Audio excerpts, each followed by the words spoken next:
Press freedom, kayo yung number one magnanakaw, ayaw nyo sa uli yung propiedad. Our Press freedom is everyone's Lahat freedom. kami mamamahayag. Ang trabaho namin, ipaalam sa buong mundo ang katotohanan nangyayari dito.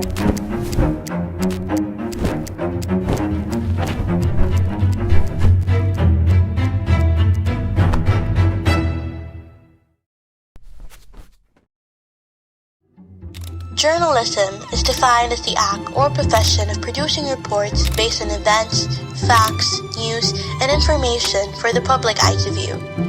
It is a job with consequences, where sometimes, or oftentimes, life is stolen as an exchange. Last 2023, a total of 45 journalists were killed worldwide. Under the current administration here in our country, various killings and attacks on journalists have also sprouted. Percy Lapid, a broadcaster known for his critiques against the government, was shot by a motorcycle riding gunman last October 2022. November 2023, Juan Humalon, a radio broadcaster in Misamis Occidental, was shot dead in his own home during a broadcast. Humalon was the 199th journalist to be killed in the Philippines since 1986. Journalism remains a deadly and dangerous profession. Arrested for criticizing a political regime, red tagged for being accused as terrorists, haunted for articles they publish, and shot to death for merely doing their jobs. Simply put, journalists face a harsh reality of death threats, red tagging, and a bucket of hatred poured to them not only in the country, but the rest of the world. Is there really a safe space for those bringing us the truth? Why must my job cost me my life?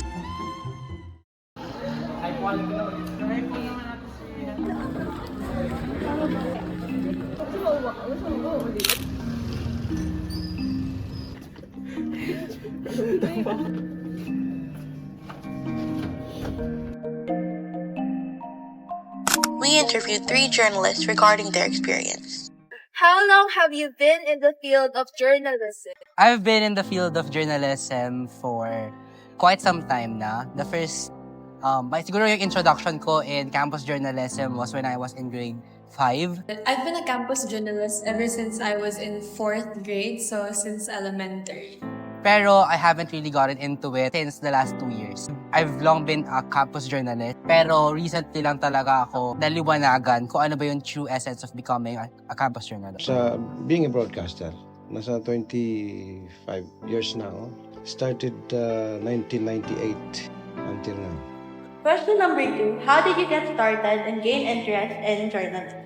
When we were in grade 3, our teacher started teaching us about writing essays, and she suggested that I join campus journalism. I join workshops and trainings, and from there, my passion and my love for journalism flourished. Honestly, the main reason why I got interested in it was similar to how other campus journalists started their campus journalism career, which is through press cons. Now, I wouldn't recommend na ayun yung maging center ng attention or like center of motivation when it comes to other campus journalists. Pero ayun yung parang main drive ko at that point. Journalism, when I was a kid. Kasi bata pa ako, gusto ko na ng radyo. To cut the story short, eto na ako ngayon. So baka naging passion ko na yung trabaho.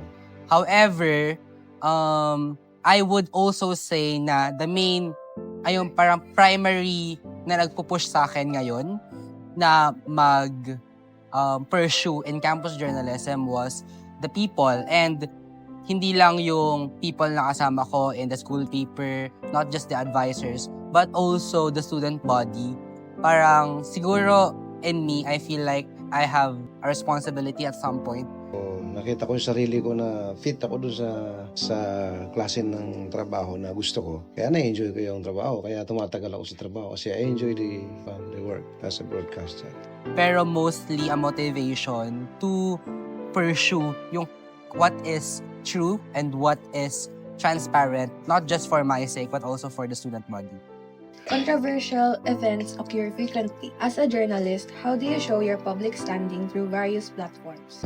Anything goes. Halimbawa, may issue sa politics, we tackle about politics. Kung may issue sa environment, we tackle about environment. Kung may issue sa crime, we tackle about crime. And how we deal with the issues, kailangan fair ka, hindi ka bias. No? You get the side of one party and the other party. Siguro first and foremost, I'm gonna say was using the school paper as the primary medium. We also have our social media page, of course. One of the things that our school publication has done to take part into social movements is creating a Facebook page. So I help run the Eagle at Sanghaya's official Facebook page on Facebook, and we post about certain controversial issues that we think students should be informed about, and we think that we have a good say on. Pero when it comes to my own personal advocacies, I do use my social media platform, but also to some extent as well. Kasi I know how hard it is, or like how easy it is rather, to be misinformed, and how parang yung desire to share can easily be corrupted if you are in a sort of bubble, which is often parang nakikita natin when it comes to like algorithms and such, wherein kung ano lang yung mga desirable information na gusto mong malaman, ayun lang yung nagpa-pop up sa feed mo. So I'm saying na I'm using social media platform in order to inform, pero I'm also advocating to use it with caution kasi very madali na hindi yun magamit sa tama. Para maging fair yung presentation mo, so you deal it constructively. Sometimes we make commentaries on some issues. Careful din tayo kasi nga dapat makuha natin yung both sides. Hindi po pwedeng salita ka lang ng salita. And of course, isa sa mga materials mo dyan ay yung mga ebidensya mo. Kasi nga kung magsasalita ka na wala kang ebidensya, so parang nagsasalita ka sa hangin na hindi ka tumatama. Nararamdaman ka lang pero hindi ka nakikita. So kailangan pagka tinalakay mo isang issue, ready ka. Ano yung mga kailangan mo? Materials, batas, mga testimonies, tsaka mga patunay na talaga nangyayari yung isang bagay. And pag tinanong ka, ano bang basis mo, meron kayo mapakita. So yun tayo, sa brigada. Sa akin, personally, ganun. Kailangan pag nag-present ka, present the facts, tapos supported by documents. We're sure po na you've written a lot about the current issues in our society. Have you ever written something that is labeled na controversial? If ever, how did it affect you in a way that you were attacked or criticized by your standing? I've dabbled into the categories of editorial writing and column writing, and in those categories, the topics are usually controversial and juicy and hot topics. So I guess I've developed a style of writing that's strong, that's fierce in a way. Yes, I've written a lot of controversial opinions. However, they are unpublished kasi, you know, we have protocols to enforce, and there are certain contexts that are not appropriate to include in a campus journalist story. And there are times when people have told me that my words, my choice of words, my style of writing can appear a bit too strong, a bit too heavy for some readers. And siguro, that's for the better because, you know, even though I consider myself as somebody na very passionate in journalism, I still don't know a lot of things. So, yes, I've written a lot of controversial opinions, and how do people react to it? Many did not react well. They explained to me kung ano yung reasons sila why those things are not to be published. But ako criticize when people don't agree with what we're saying. They criticize us because that people tend to disagree if they're being hit by commentaries. So, However, those criticisms have helped me as a writer to better improve. Pero then again, if those things are out of my control, then I let them be. So, ganun talaga yung normal eh. You cannot please everybody. You lay down issues and the other party would agree, clap their hands, so say, that's good. Pero ang isang parte, nasasaktan. So, sometimes, sinasabi nila sa mga chats, text na ganitong presentation mo. Pero kami, we make it sure na kung mayroong isang partido na tinatamaan ng komentary namin, kailangan pupuntahan mo siya, kakausapin mo siya. Kasi kailangan hindi tayo bias eh. Kasi pag bias ka, doon nagsisimula yung galit ng tao. Nagagalit kasi itong broadcaster na ito, hindi siya parehas. Pagka gusto niya yung ano lang sabihin niya, hindi nakukuha yung panig namin. So you have to make sure na you get the other side. Kasi nga, meron namang other side of the coin. Pag nagsalita ka na hindi mo kinuna ng panig, ang impression doon, kung ano sinasabi mo tama. Until such time na mag-i-repute yung sinasabi mo, sabihin na, oh, yan, ganito kasi yan. So, doon natin na mabalanse. Considering that there are various threats in the field of journalism, especially in our country, such as lack of press freedom, red tagging, and violence against journalists, do you still see yourself pursuing journalism in the future, and why? Honestly, even at my state, or like even without yung parang wala yung conditions na sinabi nyo, I actually am not planning to become a journalist. Now, that's going to be my honest opinion. Kasi I have another life or like another dream that I want to pursue. Pero, I did consider it. I did consider entering into journalism and becoming a real journalist, becoming a reporter. Saying those things, yung violence against the press, lack of press freedom, those are real issues that we must tackle head on. Yes, I do.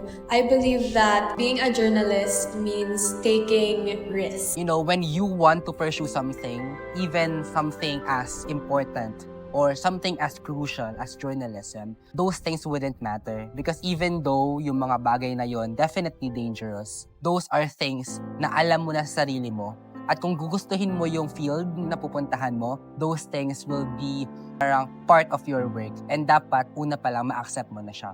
Of course, we all know that being a journalist comes with many disadvantages since the public eye's view on campus journalism and journalism in general isn't that good right now. However, I believe in my passion for journalism and I believe in the power of journalism. And I stand by the fact that journalism is all about service and serving the people. So for me, yes, I did consider journalism at one point, pero hindi yun yung pupursue ko in the future. But that's not because of those things, not because of violence against journalists, not because of the lack of journalistic freedom, but it's just because of personal choices and pursuing another dream. Why did you still manage to pursue journalism? Make extra precautions. Kasi I was also threatened in the past. Death threats. Ang sinasabi sa akin, isang oras ka na lang, patay ka na. Text messages, yung kadaldala, nagbubunga ng kamatayan, mga ganon, palulutangin kita sa ilog. And may oras ka rin, magkikita rin tayo. That's a threat sa buhay namin. Pero I am used to that kind of threats. Kasi nga, kinakain ko na yan every time na meron na yung mga hard commentaries. So, para sa akin, it's normal. It's normal lang yan sa isang broadcaster na makaranas ng mga ganon. Yun yung nature ng trabaho mo. So, you have to be very ready sa mga ganong sitwasyon. In fact, during the height of my masyado ko mabigat magkomentaryo, I have 5 police bodyguards to protect me. That was before, when I was still young sa broadcast. Masyado akong mainit sa mga sinasabi ko. So, but not now. Kasi nga, siyempre, as time goes by, na-realize mo na, sige na, kalma ka na. Trabaho na lang. Then, kasi delikado rin naman ang trabaho namin. So, ingat lang kasi you cannot please everybody. Na-satisfy mo yung need ng maraming tao, yung gusto ng maraming tao, pero may isang nagalit sa'yo. Still a threat, ba? So, everybody, yung buhay ng broadcaster, yung isa na sa sukay, yung isa na sa bahay pa. So, safe ka sa bahay, pagdating sa labas na sa okay. Kasi normal na yun sa amin. If you are trying to become one, kailangan handa ka sa mga ganong sitwasyon. Kasi nagli-lay down, nagpe-present ka ng mga issues. May magagalit, may matutuwa. What can you say about the attacks being thrown against journalists? Why do you think these are happening? Well, I think these misconceptions about what journalism really is about is happening. Unfortunately, fake news is a prevalent issue in our times.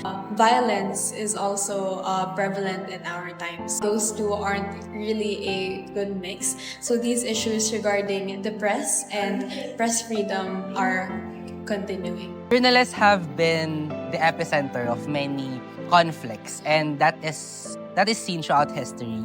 And I know many of us are witness of that. Do I think na those attacks are parang normal na society natin?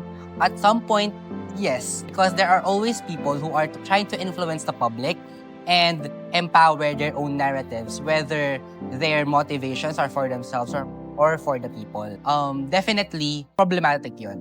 Kasi twisting the truth in any way, especially when it comes to mass media, that is often rooted in selfishness and in greed. Whenever I see news about, per se, certain politicians who are using social media as a platform for misinformation, you immediately think na bakit nila ginagawa yun? Why are they spreading propaganda? Is it because gusto nilang mag-inform? Or is it because they want to push a certain narrative wherein sila yung bida and sila yung makikinabang? It's happening because there are people who is not contented with. Kasi nga, talagang atakihin kanila. Kasi nga ayaw nila eh.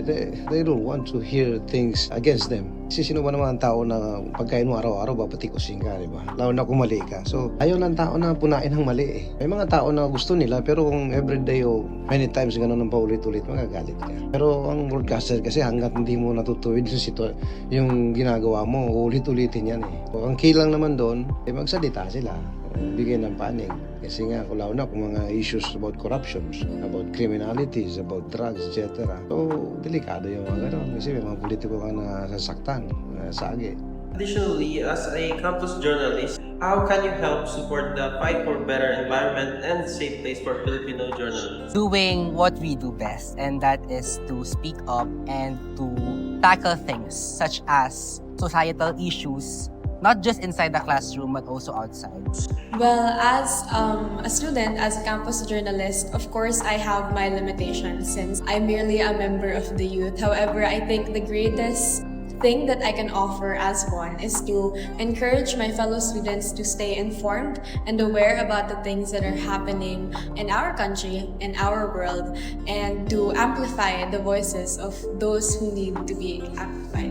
Now, the one thing na I love most about siguro yung campus journalist culture here in RS, unlike siguro yung mga previous na encounter kong campus journalist na publications, we are very focused here sa mga kaganapan na makikita natin sa labas ng school. Hindi lang tayo nagre-report kung ano yung mga nangyayari dito sa school grounds, but also we are reporting what is not seen and what is being hidden from us na makikita natin kapag lumusong tayo sa buhay ng mga tao dito sa komunidad. Ngayon, I would say na para maisulong natin yung ating advokasya para sa pakanan ng lipunan at para sa mga mamamahayag, I think it is best if we write for what we believe in and if we use the ethics of journalism not just in writing but also in daily lives. Exercise of press freedom. Nandiyan sa konstitusyon natin eh. Yung kalayaan natin na magsalita. Kasi may freedom of expression tayo, speech and expression. So, no law shall be passed abridging the freedom of speech and expression. So, exercise your rights. Kasi kung wala nang sasalita laban sa katiwalian, kumusta naman? Paano na tayo? Paano yung gobyerno? Paano yung balance? Pagbabalansin ng mga sitwasyon sa bansa natin? Kasi very important yun, especially when it comes to talking to other people. Like, in journalism, you're not allowed, of course, I know naman na alam niyo yun na, you're not allowed to spread lies or spread misinformation or say things that are not verified by true sources. I think it would be best if we put those values into our own lives and then makikita natin na, oh, if hindi pala natin mag-share, if hindi tayo mag-share ng mga bagay na hindi natin sigurado na totoo, I think it would help us na kailangan natin munang i-validate yung mga sources natin before tayo kumausap ng ibang tao, before tayo i-share yung mga nalalaman natin. Kasi kailangan fiscalizer ng broadcaster eh. Yeah, nasa gitna ka eh. So, kung mayroong mali, sabihin mo. Pag may tama, purihin mo. Ganun yun eh. So, sa isip ng mga gusto maging broadcaster na ganito tayo. Ganito yung papel natin sa lipunan natin. Pero kailangan din tayo maging fair sa lahat. Is there anything you want to say to those who treat journalism as a form of terrorism and keep on silencing journalists? Huwag na kayong tumakbo sa It is very sad that a lot of people see journalism as a threat when in reality, journalism acts as our shield, especially in a time where lies and deceit are prevailing. Journalism is our hope. And I would like to remind everyone that the true essence of journalism is not to criticize, to attack, or to encourage violence, but rather the true meaning of journalism is to serve the people, to serve the masses, to deliver truth, and to bridge information to those in need of it. Of course, I would say to them na stop what they are doing. However, I doubt na my voice would have any power over them. Kasi as a journalist, you'd realize na there are many factors at play na out of your grasp. Even though we are trying to level up that playing field wherein we are going to be stating facts that would try to influence the masses, hindi pa rin maiiwasan yung part na power can easily corrupt people. And it's a very disappointing thing really. Pero that is the reality. But they can say anything against journalism. That's their opinion. They see inclined with the Reds. It's up to them. We have democracies. Sabi na karapatan natin lahat gawin ang bagay na gusto natin as long as hindi ito against the law. Now, as I've said, wala naman tayong magagawa kundi magsalita. Even though sometimes it may feel like nobody listens, it's not enough of a reason for us to stop insisting on what we believe in, especially if we believe that is true. In the pitch dark void of the struggles, one must be luminous. That unveils the path, a rocky one that one must drive through. As shown, journalism is not a threat. The truth might pierce through you, but it will never be a threat. It is disheartening how danger have become a normal part of their daily lives. To broadcast nothing else but the truth, that's your goal. Not to be thrown names like fake news spreader, criminals, terrorists, or ignorant, and not to be harassed. As students, members of society, and as a Filipino, amalgamating to fight for liberty is what we're yearning for. Join us. Join us. Join us. Join us. Join us. Join us, PainQuillers, as we finish a quest, indignant to spark an outcry.